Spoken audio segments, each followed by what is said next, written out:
ஒருத்தர் மரியாதை குறைவா நடத்துகிற சூழ்நிலை, தாழ்வாக பார்க்கிற சூழ்நிலை, கேவலமாக நடத்துகிற சூழ்நிலை, பேசுகிற சூழ்நிலை, இதெல்லாம் சமுதாயத்துல கஷ்டத்தை தான் கொண்டு வரும்.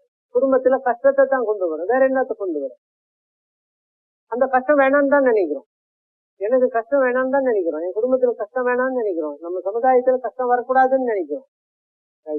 அதுக்கு என்னதான் காரணம்? நாம இதை நினைக்கணும். அதாவது we are created by God, we are created holy by God, and we are expected to remain holy by God. அது we are here to be happy and make people happy அப்படின்னு நினைக்கணும்.